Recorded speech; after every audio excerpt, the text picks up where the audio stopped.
much on a daily basis. So one of the more common things we do is our GPSs, like Google Maps. Mm-hmm. And it is not only telling us, do you remember the days, 10 years, 15 years ago, maybe longer, where you could type into Google Maps and then you could print out the instructions? Mm-hmm. So that was kind of that recipe thing, turn left here, go straight for 3 miles, that kind of thing. But the difference now is it's constantly learning, even on the fly. Mm-hmm. So you've been stuck in traffic of it probably at some point when Google or whatever your GPS says is, we found a shorter route, there's traffic problems ahead. And it's just constantly pulling this data up into its knowledge base and saying, at this point, it's better if you go left and get off this highway. And that's, I think we can understand where that data comes from, right? If there are 1,000 people in that highway that are on Google Maps, then it knows that all those people ahead of you are going about 3 miles an hour. It knows where these things are, and it knows it in real time. So AI really starts with gathering tons of data, and then it actually can learn from that.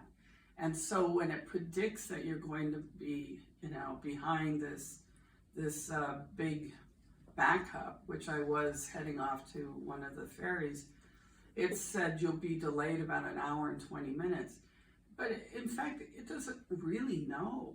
I mean, it can't step into the future and say that. It's basing it on the information it gathered on the last kind of backup at that spot, and how long that backup is and how fast people are going. So it's constantly learning. So it sort of says, well, last time I did this and this is what happened, so next time I'll do this and this is what happened. So here's a good example. So I suppose most of you may have email, and you might have noticed you have a junk folder if you have Gmail, or most accounts do. And the question is, how does it know it's junk? And it's looking at all kinds of things that could be signals of junk email. And sometimes it knows every time we have it sent from here, it's junk email. So sometimes it knows it by its address, but sometimes it might pick up something in the subject heading, or how many people got sent that same piece of email at the same time, or how many people categorized it as junk. So it's learning from hundreds of thousands of emails and deciding which factors cause it to believe that it's junk. And do you guys, if you have smartphones, you ever get a call that says likely spam? Mm-hmm. Yeah, it's doing the same thing. It's saying many of these calls coming from this number, for whatever reason, are spam. Maybe people categorize them as spam, or they know that they hung up within a few seconds, or people said that spam on their phone, so it's like, okay, that's it. So what aspects of AI are in place here? So it picked up large data sets of email, and it found out what the patterns are. So as I said, every time we get something from this, it's always junk or whatever. And the characteristics associated, it's never, 2 sentences. So if it's 2 sentences, it can't be junk kind of thing. Who knows? It looked at those patterns, and then it made a decision on, which ones are going to be junk or spam emails. So I thought occasionally I would just stop and see if anybody had a question. And of course, we'll have time at the end. So does anybody have a burning question? I mean, it doesn't have to be burning, but I'm pretty informal. I mean, I have something that struck me from what you're saying. I didn't realize that my GPS is sending out information. It definitely is. And did I opt into that? Did I have a choice? No. I don't remember. And so that's, that's the question, one of the questions about how Google will maintain you had a choice. Does anybody know they had a choice? Right. Raise your hand if you thought you knew you had one person. Question, please. The question is, that if you're using Google Maps, in fact, it's getting data from you. Did you give it permission to get that data? Yes. And the answer is that Google will take all of your data unless you tell it not to. And how do you tell it not to? They don't make it easy. In fact, I really haven't dug into that, but it's something like you have to go to your Google account and then go to personalization and then go to this and then go to that. And it's like 10 different decisions along the line. And most of them are in technical language you can't understand. So unless you're, a computer geek and you're really into this, you really, you are giving out your data. And a lot more than that. These days, if you take your smartphone into the grocery store, it may well know where you stopped for, you stopped in front of this display. Now you're going to get an ad for that. I mean, they could follow you down grocery aisles. Yeah. Who's they, how, what? If it's Google, whoever's logged into your, it depends, but let's just say Google can do it, assuming that your phone or Apple can do it, is one of those, either Android or Apple. It's a little bit more complicated than that, but unless you've specifically guarded your phone, they know all kinds of stuff about you. Yeah. As long as your phone is turned on, every word you utter, every place you go, everything you do has been recorded. I mean, sure look at it. All you have to do is say, "Hey Siri."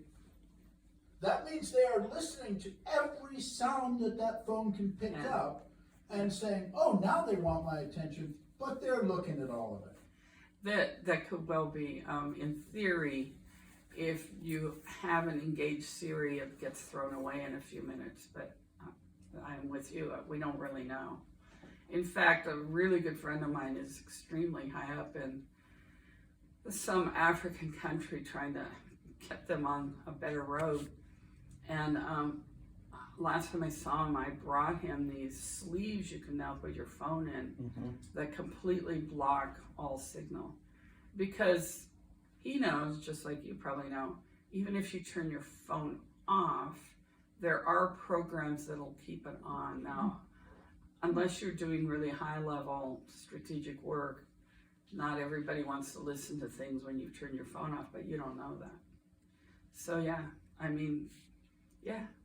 And if you're anywhere near your Siri or your Alexa or your Google smart thing, pod, yeah, it's doing the same thing, it's listening in. So what have you said in the last 2 weeks that you wish the world didn't know?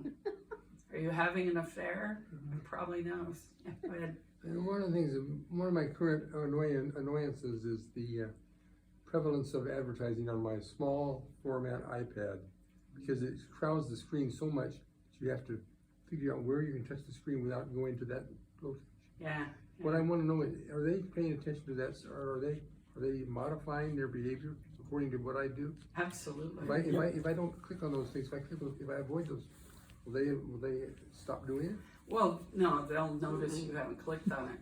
But you're getting those because you were on Land's End ordering pants last week, or looking at pants, Right. or your wife was. Right. Or she's now bought Safeway, who knows, filet mignon like 5 times. So yeah, I mean, you're getting it as a result of your behavior. And if you don't click on it, it notices, but it may have strategies for getting people to click on things who are not clickers.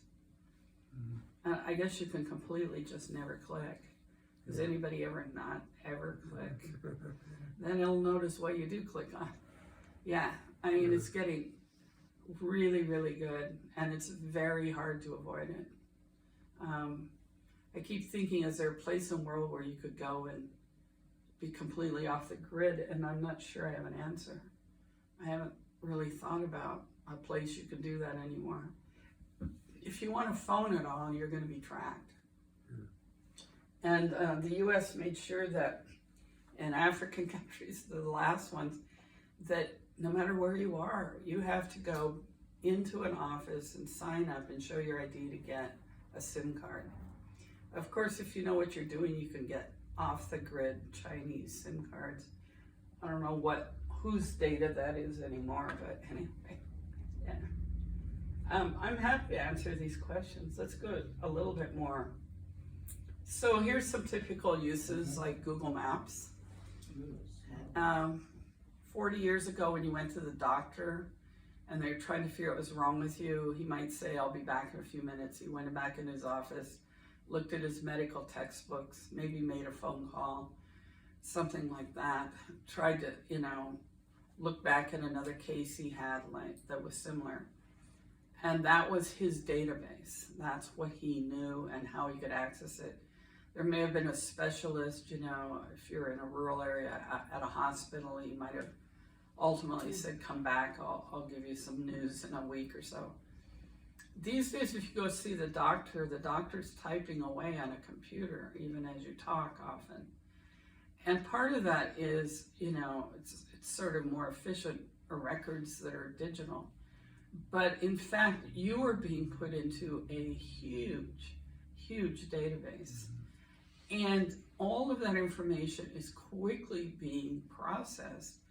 And that computer, wherever it is on the web, is sending back, ask them this question, and then here's the next diagnostic test you need. So your data is being combined with millions of others.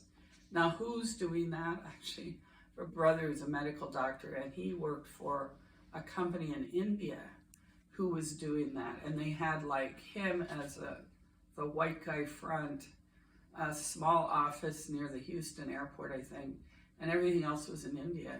But they had contracts with like Johns Hopkins and other big major medical centers. And they combined all the data. Now, in theory, they would tell you your name has been removed. I don't know if it would be.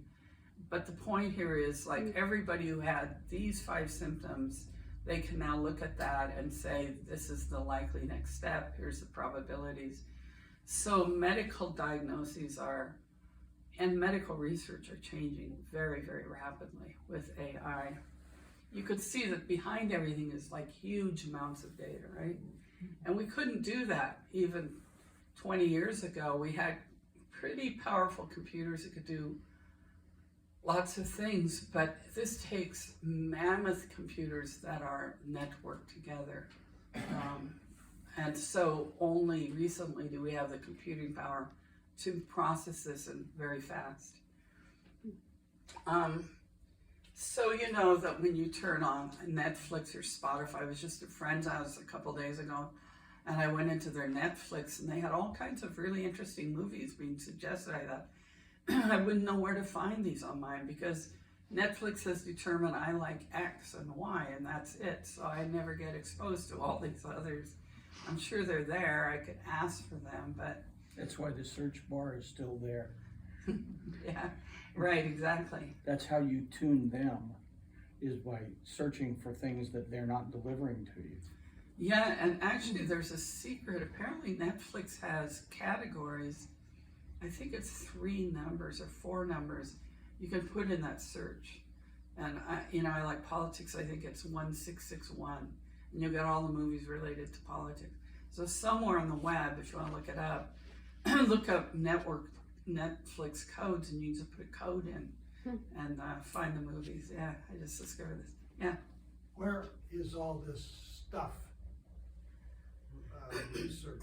I mean, where does this stuff go? How many places, I don't know, even in the state of Washington, do they have where this stuff goes and it's processed? I actually don't know Washington. I can give you a kind of conceptual answer. So there are places, I think some places out in the deserts and that sort of thing, they need a huge amount of power. They need a pretty stable environment. They don't really want earthquakes or hurricanes to hit them. Where they put huge banks of computers. So Amazon is like one of the companies that has the most, and you can rent Amazon space. In fact, I was helping, what's Norm's last name? A guy named Norm who has an environmental organization, and the person who was doing his work online died. And he's asking me, can I find, my webpage and get it modified? And so I was doing the research, and he called me, he said, okay, I've gotten into GoDaddy. Here's what they told me. And they said, it's sitting on an Amazon computer. And I said, you probably don't even care about that, because it's Pen that holds your data. And Pen is renting from Amazon. AWS. Yeah. And so it'd be interesting. We should, if we had a moment, we could ask Chat GPT, where are the Amazon computers? And are there any in Washington State? There are. Are they? They're east of the mountains. Quincy. Close to Quincy. I'm Yeah. trying to think the name. Might come to me. I'm George? sitting here trying to remember. So does it fit that description? It's fairly Yes. stable. Yeah. It's not going to Flat. get, Yeah, yeah. there's 3 dams on the Columbia River near there, and that's why they're there, and it's wide open space. Mhm. And all the power you can get. Yep. So they're sitting somewhere. Mhm. As a fact for you folks, I guess, or at least for me, I don't really ask where it is physically. I guess I'd be more concerned with who has this, who has the keys, and who can access it. But yeah, for all we know, it's sitting in the middle of India or some place like Why- that. better hope not. Why are the Russians bombing all of the electrical power substations, etc. in Ukraine? Yeah, Yeah. For the well, same that's reason. true. Mhm. You had a question? I sort of an observation, just a couple of years ago, I have a Google Home, and something came up. I didn't like something about what was going on. I don't remember what it was, but ultimately I was trying to get Google to give me information, and it wouldn't, and it was, being evasive. And so I said, take me to your leader. And it responded, I'm sort of an independent contractor. And what that brings to mind is, you're saying, ask Amazon, where are these, and then take it further. Who is using this data? It's very limited at some point as to the answers we're gonna get back, That was my Yeah, role. I would say I'm no expert on this. There are people who could answer this better, but we don't know where your data is. Right. And I'm not sure even if you could get an answer, if you could trust it, and then it wouldn't be the right answer next week. Mhm. So, yeah, What's more important, seems to me, is who has access to your data, and what they can do with it without asking your permission. Anybody who's willing to pay for it for any purpose whatsoever. That's right. yeah, Betsy. And is it our data specifically, or is it just this lump of data with everybody else's? Well, I it's suppose it both. depends on the application. Right, so part of you is being thrown into the cloud so you can figure out, are cars moving or not? And part of it is, what was I doing the other day and I noticed, maybe it was, I forgot, and I paused on something on a computer or smartphone to look at it for a minute, and then 5 minutes later I got ads for that kind of thing. Mhm. And I hadn't deliberately searched for it. I had simply paused to look, and it noticed that, unlike most things where I'm just scrolling past, this was a pause. Now maybe she's interested. So yeah, so some of it's very personal to you, and they can reach into Google and your phone company and whatever else and match you up. They know a lot more about you than you think. So they're not only figuring out what you want, but they're putting you in a category of, a woman who's this age, who's a Democrat, who, has maybe these maladies. If you've searched for anything medical, it now knows that you have these diseases, or at least somebody around you does. So yeah, it has a lot of information. And you think your medical data is held safely. It is and it isn't. In theory, your I actually go to the University of Washington. In theory, it's being held, you know, without being given out or sold. But the fact of the matter is, when you look up something on the web to see, you know, what do I need to know about this medication I'm taking, or is there more I need to know? I have restless leg syndrome, and I did a deep dive into, you know, what is that? Are there alternatives? So that's all public. I mean, that's all sellable. And I'm not sure how much your pharmacy has to, maybe, is it part of the HIPAA laws? Maybe it is, I don't really know. But there's a lot of medical stuff they know about you too. So. Oh, yeah. So how do they do it? Well, the number one thing is they just collect data. And it's voracious. If you've downloaded an app onto your phone of late, it almost always wants to get your contact list, your pictures, access to your pictures. What are you doing with all that? Well, now AI can recognize pictures. And it's like, okay, well, she was there last week, you know, or your contact list is saying, so these are the people that she likes and she relates to. It really will have something to do with how campaigns are run soon. Yeah, and probably already is. And other kinds of stuff. So they're gathering data that, I mean, it's all the time. It's just a constant gathering. And I try to be pretty careful about that, but I don't know. I'm sure I give out about 50% less data than most, but that doesn't mean that I don't give out data. It's there. So first they collect the data, then they clean it up.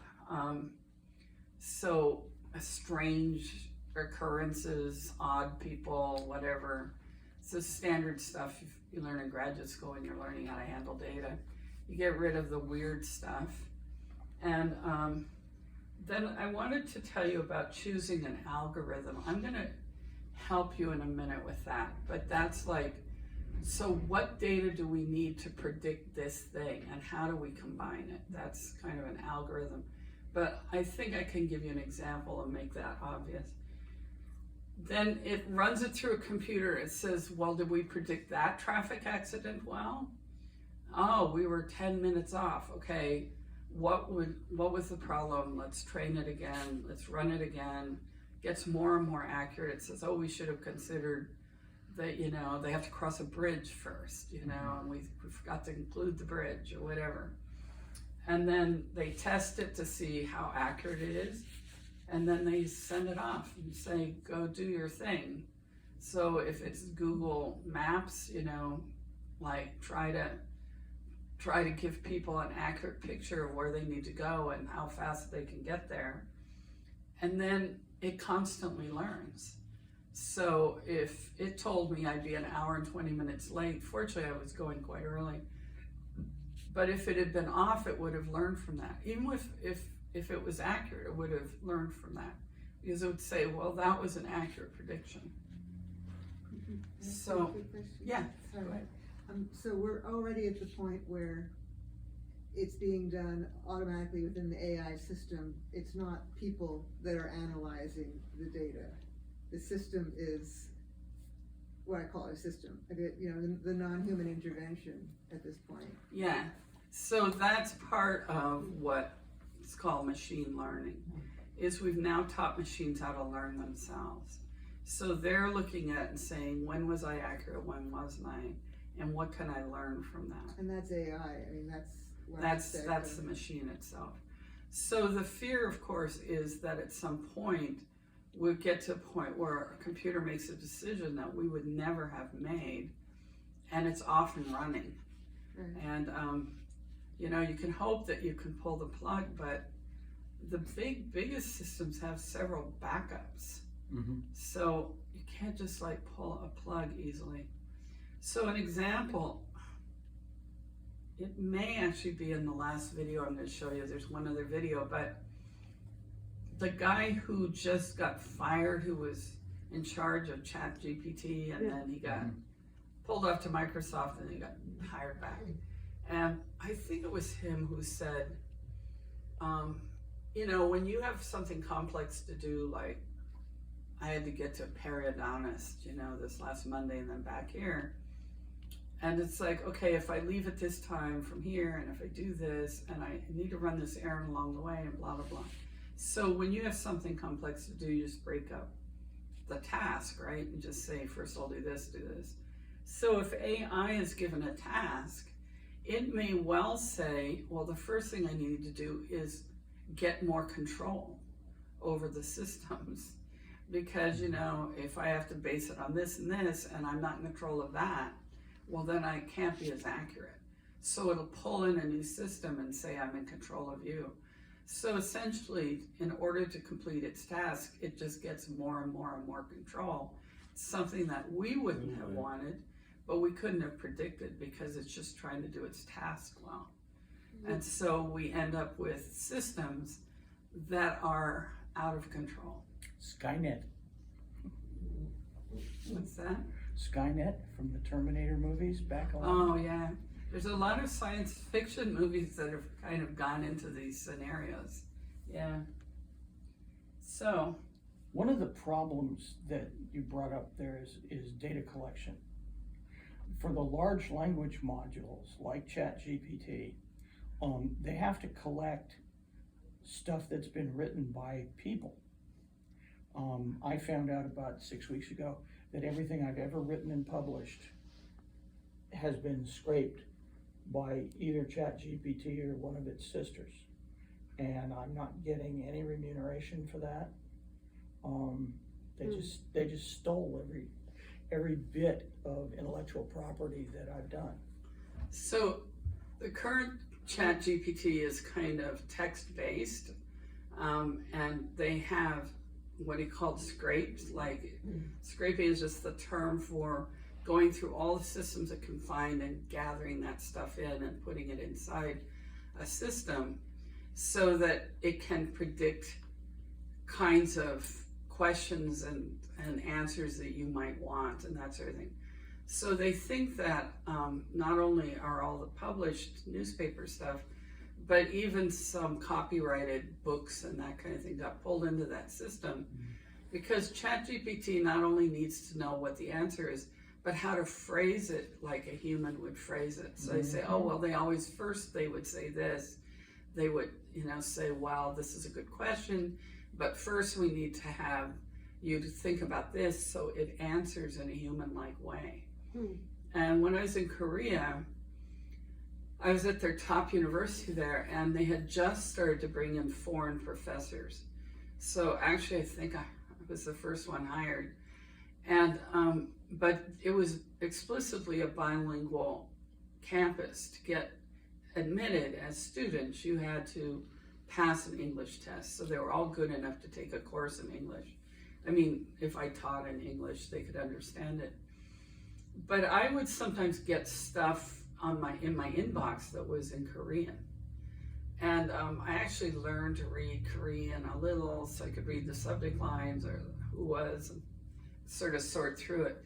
But sometimes I would just send it off to Google Translate. And it would do its best to translate based upon thousands and thousands of things it looked at that had been translated. And it was like, oh, well, this phrase is always translated like this. And actually the structure of Korean is very different than of Latin-based languages.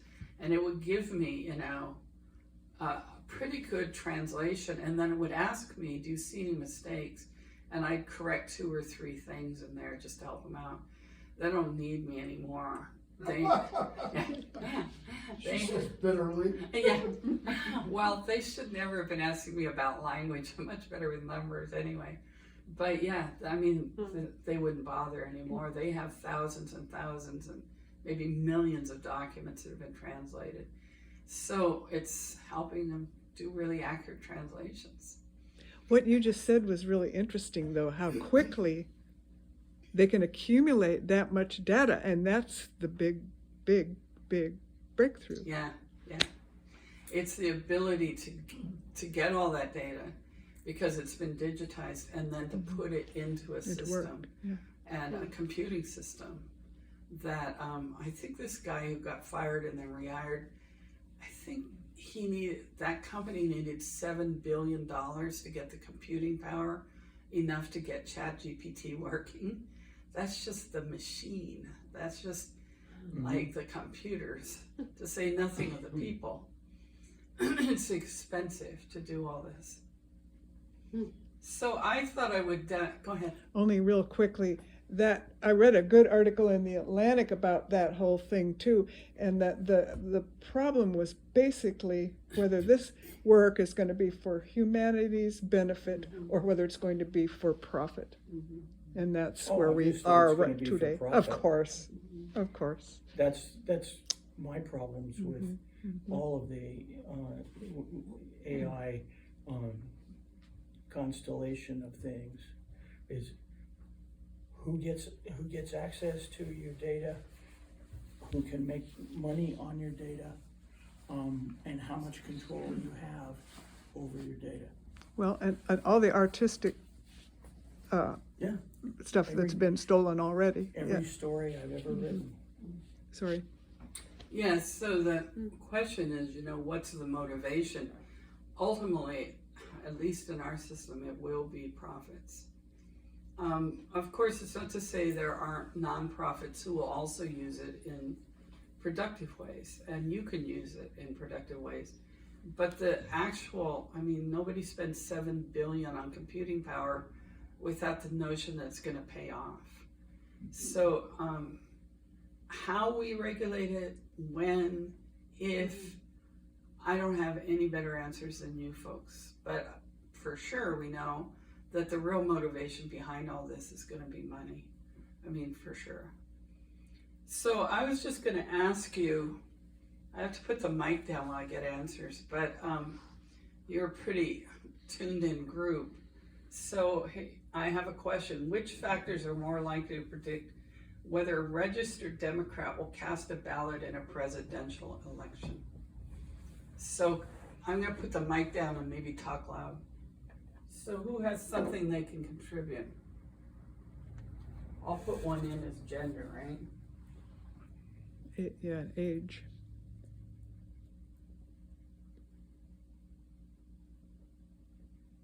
Who the opposition is. That's a good question. Sorry. All right.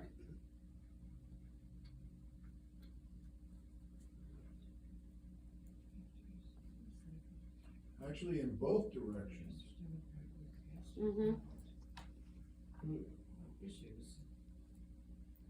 What would I call her? Who's the candidate? Which really is, who are the candidates? In other words, Yeah. do you have neither one of them you want to vote for, or Are we thinking or about what them? a thing to have two candidates that you would like to vote for? Yeah. Today, MSNBC, as I had it here, we're talking about Nikki Haley's rise. Can all look forward to that. What else? Koch Foundation. Race could be a factor. What? Koch Foundation.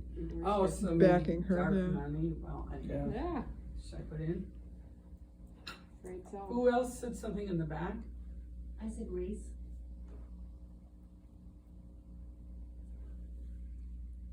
There's no right or wrong. Ethnicity. I'm just trying Are to you get going it to ask on my list. GBT? I did. Okay. Reaction to, Ethnicity. Anybody else have one? they wanna reaction to throw world in? events. Health could be one. Reaction to world events. My daughter right now is becoming anti-democratic because of what's going on in the Middle East. She's looking for someplace else to vote. Health issues or your personal health issues? Exactly. So if somebody's, Income. and becomes incapacitated and, hopefully a small Income. percentage. Income. Sense of power. Sense If of the empowerment. person got a personal contact. So what did ChatGPT tell you? Let's see.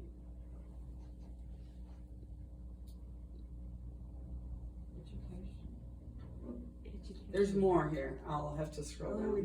didn't talk about education, did we? But that's fine. You all know that, right? Right, we It's know not like that, you didn't yeah. know that, right? See if we can engagement. Should look vaguely familiar, if not very familiar to you. It's just, you know, it had access to all that data. Mm-hmm. You just had 2 minutes to respond. Oh, there's more.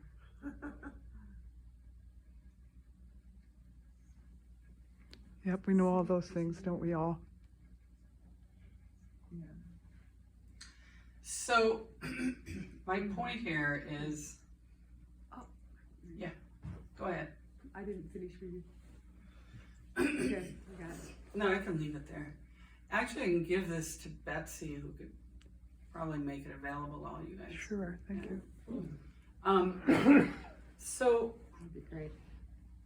remember I said you had to do an algorithm, that the computer has to have an initial algorithm? And so they may have started with the list you gave me or something similar, right? And sort of said, here are the factors. But now apparently they know other things. I mean, you guys know a lot more than me, but I wouldn't have thought social networks would be a predictor. Oh, yes, it is. So the more yeah, social absolutely. networks, Look at what happened in Squin. what happened in Sweden? Throughout their QAnon mayor. Yay. And he, in the last election, he got less than 1,000 votes. They just trounced him Oh, on social networks. Mhm. because of, they did all their organizing on social networks. And, well, yeah, and not just technology social networks, we're talking person to person, yeah. And I've always thought that Clallam County is a word of mouth place. If somebody doesn't know whom to choose, they'll ask Yeah. the Democrats or their friend or, you know. So this is kind of your introduction to an algorithm, which is you start with what you know, you sort of throw it in. Way back in the statistical days when we did this stuff, which still could be done if you don't have lots of data, we'd run what we call a regression. So who voted, what were all their characteristics, and then from that, the prediction of people in the future, how likely were they to vote. But now AI systems are probably chewing up all this data and trying to understand it and putting it into something quite similar, which is using all this data and saying who voted, who didn't vote. And as far as I could probably understand, I actually have a guy in South Africa who I followed carefully, he's still a friend of mine, who said that he's working on AI right now, I could have asked, is that it's probably based upon actual behavior, that so who actually voted and then what were their characteristics, and then using that to predict into the future. So it's just a mathematical set of things, you know, is race more important than age, you know? And so there are mathematics that will sort that out as an initial guess.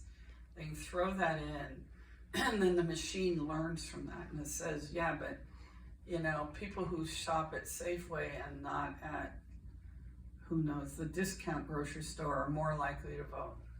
And you never thought about that. And you're like, well, yeah, why would I know that? So it's just an example. If I could trust the technology and I was here early enough, I would have thrown a question into ChatGPT and just let us see how it answers. It's very quick, actually. You get an answer pretty rapidly. You can tell though, if you've read a lot of answers from ChatGPT, you can it has a turn of phrase. It's generally quite shallow. It's not fully there yet. Altman has to do a lot more work. Just needs a little more of your stuff, Walt. Well, I suppose. Is it like with your teaching and your like, and you can read 2 papers and you know that student and that, and the next time it turns in a paper, you know that student didn't write it because it's not his voice. Is that what you're talking about? A lot of that is true. I'm an officer in a not-for-profit called the Heinlein Society, and one of the things that we do is we offer 4 scholarships annually. One of which has to go to a woman in a STEM field. And we get, well, this year we got 375 applications for those scholarships, of which 140 of them were written by ChatGPT. Wow. And you can tell. We could tell. So the real question that, I don't know if you guys in the back could hear was, sort of, can ChatGPT actually mimic really closely good answers? But as a professor, I could tell you this, that I freely, if I was encountering a new topic, I would look and see what Wikipedia had, or some program online that was an introduction to something, because that gave me kind of the hint of what I needed to look for. It was kind of like an outline for me. Oh, look for this, you need to invest, and you probably can use ChatGPT that way. But it is pretty, even this, I cut it out, but at the top it said, it's very complex to do this, and it's not always stable, and it's a kind of like disavowing. And at the bottom it says, and you'll have to consider these things carefully and whatever. It's, pretty standard, like if a professor was saying, here's what you have to consider, and then they would also say there's probably more, and, this isn't always consistent. So, Further research is necessary. yeah. But it's actually, for people like me, it's not a bad starting point. It's just not where you want to be. But I have talked with my professor friends who say they can kind of recognize this, but now they can feed it back into ChatGPT as students work and say, was this written by the person or chat or AI? And apparently it's pretty good at figuring that out. Is that right? Yeah, Right. that's what we wound up doing. Oh, wow. And anything that had a probability of greater than 30%, we were pretty sure was plagiarized from Wow. ChatGPT. I stopped teaching in 2020 essentially, and 19, but right at the end, and I haven't had to face that. But I was actually starting to teach using a lot of online stuff, like I had a class on what is development, and do you have your hand up? I'll get to you in a second then, as soon as I tell this story. Sorry, I didn't see it, because your hand is kind of merged with your forehead. Why don't you go ahead and then I'll tell my story. I was going to say, 20 years ago when I was teaching in college, I would be able to simply put in a unique phrase from a student's paper and find out where it was. Yeah, And it was yeah, easy. yeah. I can't imagine that's changed much. Probably not. It's yeah. gotten better. Yeah. It's gotten more accurate. Oh, yeah. Because sometimes they could like plagiarize us straight off from Wikipedia or something. Yeah, yeah. So, yeah, that's been available for a while. So what I had students do for this one class was, it was on, I think, poverty and development. So I picked South Sudan, and I just said, okay, you group, you do the poor people, you guys do the oil interests, you do North Sudan interest, and you guys are the NGOs. And then we'd read a paper for the week maybe, and I'd say, okay, come back with what do you think development is? What's your definition of development? And they'd be all over the web, finding this. Of course, it's Korea, where they just kind of born with a smartphone in their hand. And they do a presentation, which would have videos and headlines and data, and for each group. And then I'd ask a different question, the next week. So I really used a lot of technology, but they had fun. And we had a 3-hour seminar, and we always ran out of time. So, but yeah, I wasn't doing papers then. But your point, though, it wouldn't matter if they did use that to bring that to that group as the answer. So then they've discussed it. It's not like, now it's information that they processed. No. It was a really good way to learn, Yeah. because they had to get on, find the information, sort it out, assess whether it was accurate, decide whether it was the best picture they could give. It was really good. But yeah, that was fine. That was exactly right. But it'd be interesting now if they would put a ChatGPT answer on purpose to say we found this in ChatGPT. they're a little more sophisticated than that. Well, and in these examples, for example, that, you know, you have to pull these out and then check those. They had, So- I wanted them to learn how to assess information, whether it was accurate, relevant. And one of their points that I marked them on every week was, did you make it so the rest of the class could understand it? So they couldn't get too fancy off the track, you know, it was like, you're telling a story and you're teaching each other. So did you have one more question? So this is no question and this is a question, got it. I did have a thought though. I had a friend who was a retired college president, and he became a right winger. He started sending out messages, and those messages were some of this junk from the right, misinformation from the right.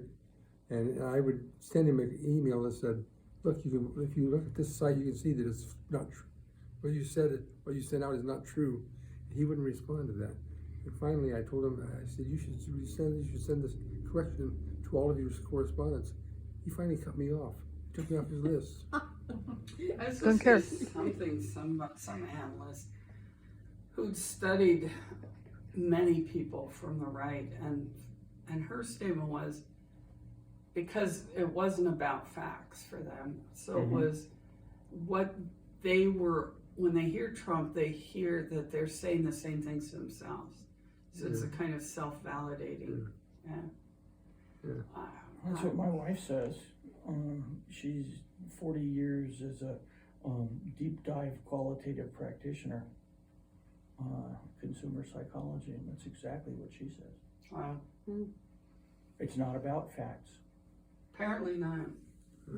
So a couple of things I looked up, I mean, you guys are smart enough to figure this out too, like what are the problems? There's lots of stuff on that.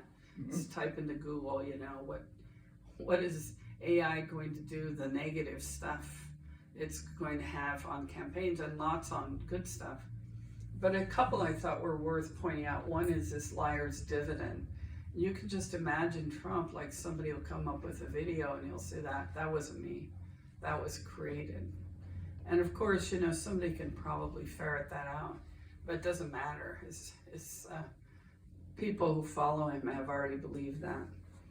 And then they can micro-target people down to, you know, just like a group of 5 people, like people who are sitting in this room will all vote this way or do this or operate in this way. So they can get down to really fine-tuning. Whereas in the old campaigns, it's like if you lived in this neighborhood and you're this age, you're likely to be a Democrat. But now they've got it. So I want to show you one more video, and then we're almost out of time, but we just have a big open discussion. Let's see if, I don't know if this is going to work. Let's see. If it doesn't, I have it here. Artificial intelligence, we talk about it a lot on this show, how it's changing, its potential. Tonight, how it's being used in politics. Some videos have depicted made-up futures. Other deep fakes have made it sound like a candidate is saying something that the candidate never said. America, you blame me for interfering with your democracy, but I don't have to. You are doing it to yourselves. We're entering an era in which our enemies can make it look like anyone is saying anything at any point in time, even if they would never say those things. Our great national anthem. Baby shark doo doo doo doo doo, baby shark doo doo doo doo doo, baby shark. These are not the best current examples, but to use current examples, we'd be taking the bait of their creators. Instead, we'd like to talk about this minefield with Danielle Citrin, professor of law at the University of Virginia Law School. Professor, thank you. We should also note that Danielle is also the author of the book Fight for Privacy, Protecting Dignity, Identity, and Love in the Digital Age.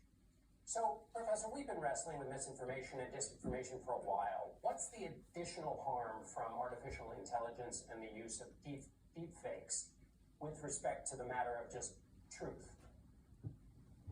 You know, they come at a time, you know, they're getting hyper-realistic, and the technology that enables us to make them is, you know, spreading far and wide. And so it's at a time, of course, when trust in our institutions, trust in each other is at an all-time low. And so in many respects, we're both primed to believe information, of course, that confirms our biases. And if it's information that's negative and novel about important institutions, including politicians, then we're going to be even more likely to believe what our eyes and ears are telling us, even though the video may not be, maybe completely synthetic. A made-up video or audio of a politician doing and saying something awful, right, the night before an election. The risk is that that well-timed deepfake can sort of turn the tide of who shows up to vote. And I think that is that good. We're in this precarious moment of disbelief and distrust, coupled with the diffusion of the technology. Let me ask you about the specifics in a second, but before we get there, back to this general idea of truth. So is what you're saying is you're not talking just about a bad ad here or there, as damaging as that could be. You're talking about an erosion of kind of our baseline relationship with the truth. If it's a world in which whatever you're seeing may be true or not true, it allows you to be credulous if that is what you want to be, or be doubtful if that's what you want to be, and that's easier in this new world. That's right. It's almost like a pick your own adventure in terms of politics. And what really troubles, so Bobby Chesney, the dean of University of Texas Law School, and I wrote a paper in 2019. We described the phenomenon of when someone wants to disassociate themselves from truthful, real videos or audio showing them doing, saying something that, is unappealing, that they can easily just say, that's not true. Right? You can't believe anything your eyes and ears are telling us these days. And we call that the liar's dividend. That we're in this environment with such epistemic distrust, right, of institutions, of each other. If you're not on my team, I don't trust you, right? Sort of tribalism.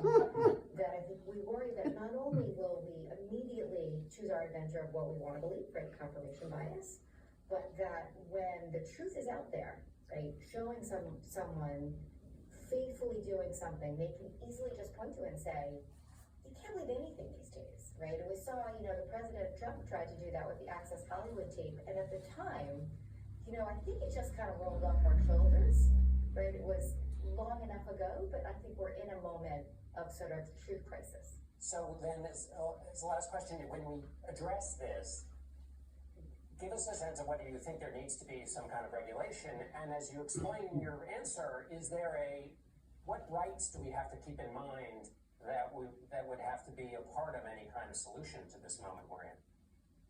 Right. I'm a law professor. So you might say, okay, Danielle, I know you're going to say the law is an answer, right? But laws are really blunt tool.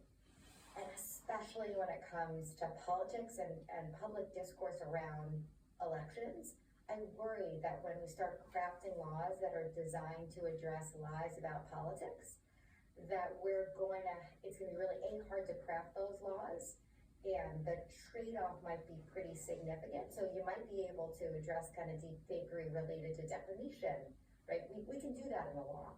And maybe lies about when you show up at an election, like there's certain kinds of lies that of course we can prescribe, but I worry when we're talking about lies related to candidates and politics, that we're in an area where if we step too far, we could be making, I think, bad choices.